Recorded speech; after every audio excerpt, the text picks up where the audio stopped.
En marzo del año 2017, y esta es parte del archivo memorable de los conciertos de Primus en Chile, hubo 3 fechas que la banda de Les Claypool realizó en el Teatro Municipal y luego una fecha extra en Cariola, haciendo un homenaje al Frizzle Fry. Y considerando la agenda que tenía de estar tantos días en Chile, con todo el tiempo, y lo entrevistamos de frente y de perfil, Les Claypool estuvo en el radiotransmisor, estuvo en Sonar, y hablamos de vinos, hablamos de bajos, hablamos de excentricidades, mostrando a Les Claypool todo su sentido del humor y el gran conversador que es. Archivo Sonar no podía ser otra cosa que rescatar a Les Claypool de Primus.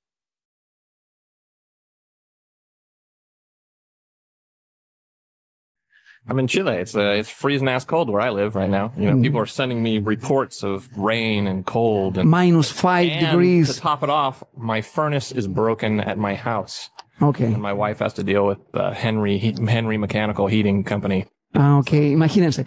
Es invierno en Estados Unidos. Hace frío. La esposa está tratando de arreglar un elemento para poder calentar la casa.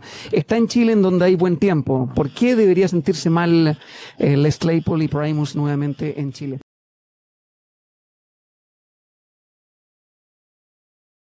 I think we're totally normal. I don't know what the hell you're talking about. You're extravagant, kind of not the usual rock. Look at this. Wouldn't you trust me to like drill your teeth or cut your hair or something like that? I'm like a normal guy. No, you look like a normal guy, but when you're playing on stage and that music that you made with Primus, it's something out of surreal. It's I'm serious. Okay. I'm not going to argue with you.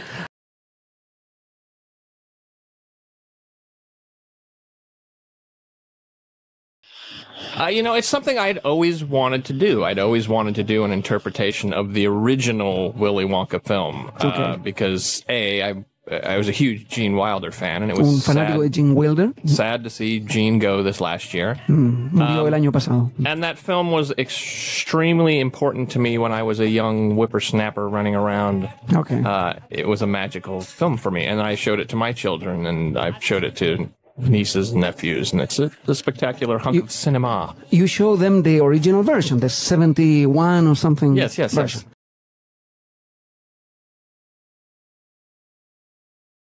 Yeah, and I love Tim Burton, but that's not a good film. That's just not good.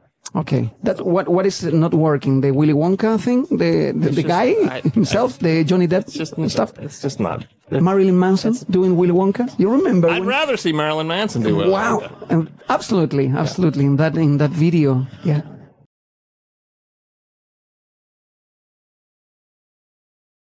Pretty elegant venue. Yeah. It's freaky elegant. It's freaky? Freaky, elegant. I don't know if it's freaky. Too much of an elegant stuff. It's nice. I mean, I love playing old theaters. That's my favorite thing to do all around the world. Okay. Those are the best venues because these venues were designed to project sound. Yeah. They weren't designed to hit a hockey puck or shoot a basketball. Sí, tienes toda la razón. Yeah, you're right. El tema como las arenas y los gimnasios y todos los lugares donde Primus toca son para jugar hockey, básquetbol y no para el teatro municipal que está hecho para la ópera y para el ballet. But maybe you don't know that Teatro Municipal wasn't until a couple of years ago, wasn't the place for rock bands to play. And now it's opening for rock bands, which is... Well, we're not rock. We're kind of easy listening, So, we play a lot of venues like that. We played, I did a show at the San Francisco Opera House a handful of years ago with my band, the Claypool Band. And it was all 3D. We had everybody wear 3D glasses, and it was, and it's a very elegant place. In fact, I've seen some operas there. Yeah. And you just have to make sure everybody's respectful and enjoys and respects the beauty of the venue. I think if you come in with that notion, it should be a wondrous time.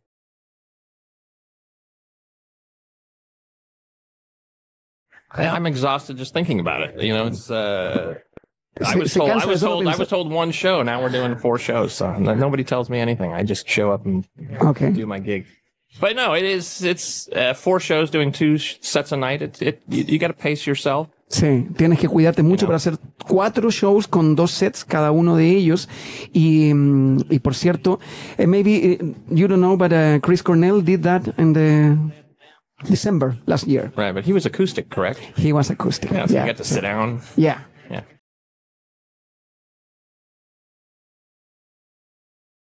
Well, we had this song, Sergeant Baker, which is a very aggressive song, which we don't play very often. We very rarely play Sergeant Baker anymore. Okay. And it just seemed odd to see people sitting during Sergeant Baker, because I could see people they were wanting to stand up, you know, and so I said, look, just stand up. You don't have to flail around or mosh or anything, because then they'll have to shut the show down if people start moshing or stage diving. But to stand up, that's in the States, that's what people do. Even though they have a nice seat, they stand up, and you know, if they get a little tired, they sit down for a little bit and they stand up. You know, so. Bueno, nos mencionaba algo súper importante. Les Claypool decía que en Estados Unidos la gente en los teatros, en el fondo se para, sabe que tiene su asiento, y aquí como que había una tensión, como no estaba seguro si se podría hacer, y la idea es que no rompiera nada, que no se creara como un mosh pit, ni stage diving, ni ese tipo de cosas que no son permitidas en un lugar como el Teatro Municipal.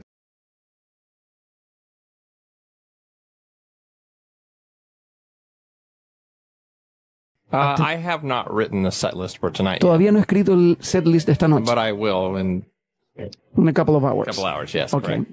And it'll be different from last night.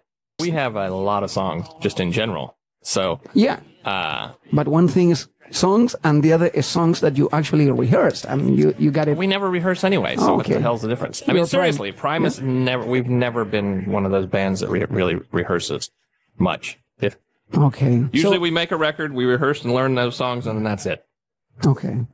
Bueno, ya saben, Primus puede ofrecer sorpresas hoy día, mañana, porque es una banda que no ensaya tanto, es decir, podrían tocar cualquiera de las de su catálogo y hasta alguna sorpresa. You could play any songs of your... No, I didn't say that. Okay. No dijo que cualquiera. I just said we never rehearse. There's a lot of improv. We do a lot of improv, which I enjoy. I enjoy that element of it for me, because then you get that little element of disaster. You never know what's going to happen. I enjoy that. Great. A little bit of fear.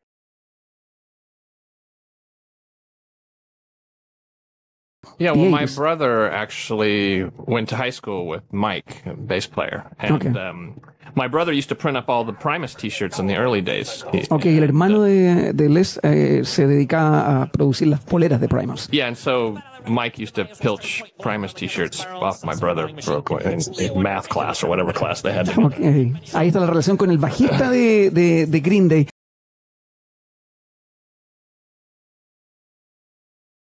Yeah, there's always interesting things going on in the city. Unfortunately, I mean, I live up in 2 hours away. Up in claro, vivo a 2 horas, así que no. I don't see what's bubbling in the clubs, but the club scene's not what it used to be. Just in general, there just aren't the clubs that there used to be. Claro, la escena de clubes ha cambiado mucho, But most of the clubs we used to play are gone now.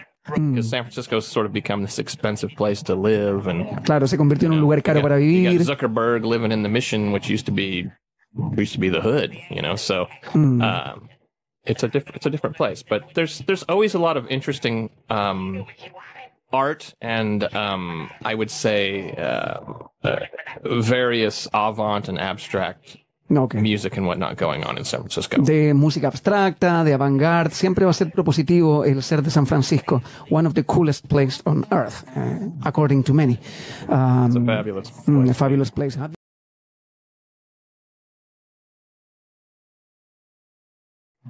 Todo tiene que ver con John Lennon, el hijo de John Lennon, que es amigo personal de Les Claypool. Well, first of all, Sean has become a very good friend of mine. I mean, se ha convertido en un muy buen amigo. We're very close. And besides my wife, he's quite possibly, aparte de mi esposa, one of the nicest people I've ever met. He's a very genuine, giving, humble person. He's just a great guy. Okay. And he's incredibly talented. And he's, he not only has the DNA of his father, he has the abstract perspective that his comes mother. From his mother. It's a great mix. And when we first sort of sat in the back of the bus on tour and started jamming, I was like, holy shit, there's some interesting things coming out here, So it wasn't, I want to be in a band with the son of a Beatle. It was, I like this guy. We're clicking. He's got great ideas. He's a great player. Let's do something cool. And so that's how it all started. Bueno, ahí contaba la historia que no es solamente querer tocar con el hijo de John Lennon, sino que sabemos que Sean es un gran músico, toca muchos instrumentos, tiene una afinación perfecta y hay una cuestión en donde la parte avant-garde del hijo de John Lennon, que la toma de Yoko Ono, le llama la atención a Les Claypool y arman este proyecto.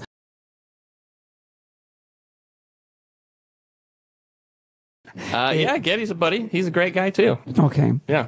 And are they huge down here? Yeah, huge by the stadium, national stadium. Huge. See, when I grew up, Rush was this kind of underground band. It was like being a Trekkie if you were into Rush. Yeah, era como ser fanático de Star Trek, ser fanático de Rush. And for years, like even when we toured with them in the early days, we got some flack for touring with Rush. Like it was not the cool thing to do. Claro, no era lo más cool estar tocando con Rush cuando Primus hacía eso y se empezó a dibujar esta comparación. And now I turn on the radio where I live, and I hear Rush more than I hear Zeppelin or AC/DC or Aerosmith or any of those. As much as, or maybe. I hear more. Yeah. It's unbelievable. It makes me laugh. And I'm texting Getty. I'm like, I'm hearing you on the radio all the time. You're a pop star now. It's unbelievable. But you're hearing Tom Sawyer. I'm hearing everything. I'm hearing like trees. I'm hearing like Free Will. I'm hearing all these Spirit of the Radio. Yeah, but even obscure stuff. It's blowing my mind. They're bigger now than they have ever been. It's incredible. Bueno, Rush ahora se escucha mucho más y todo eso.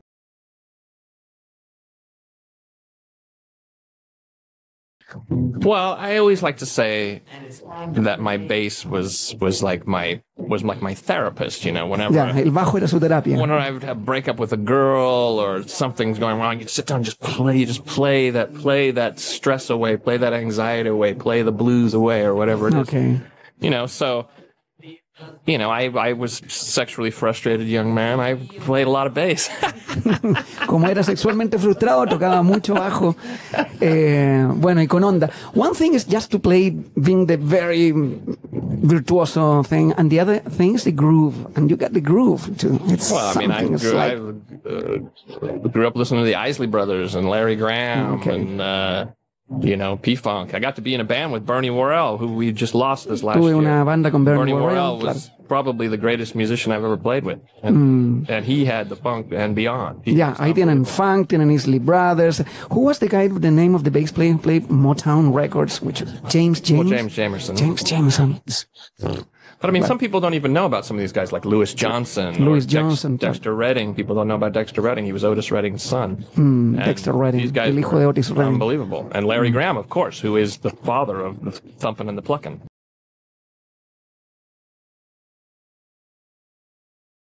Well, I used to smoke a lot of marijuana. Okay. Yeah, no, of course. I used to smoke a lot of pot, and I decided, you know what? I need to quit smoking so much pot. And I remember that. I want to remember what my children were like when they were little. And it was fumaba mucha marihuana, entonces como que pronto my memory. Quería.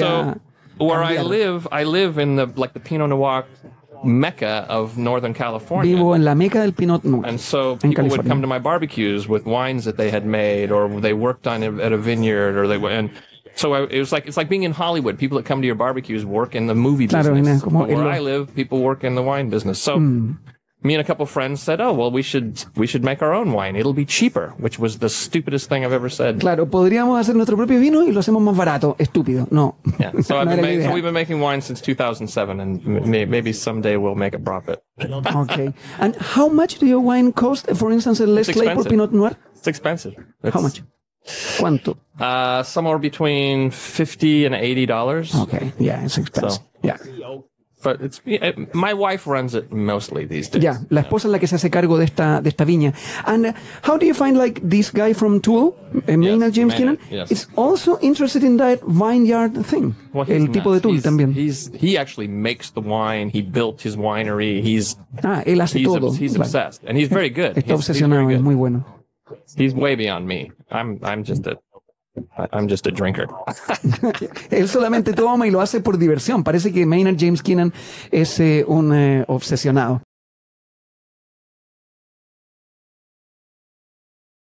I think we're heading back home. Yeah? Yes. We're just here for you. Wow. Yeah. I mean, there's been months without playing, and then you came here. Well, we're in the middle of making a new album. I forgot. Okay. I'm supposed to say these things. My manager's probably Debería freaking estar out supuesto in the decir other que estamos grabando nuestro nuevo new disco. Primus record. We're working on it. Right in the middle of it right now. Okay, it's going to be released in 2017? No. Hopefully. You never know. We'll see. Hopefully. We'll see.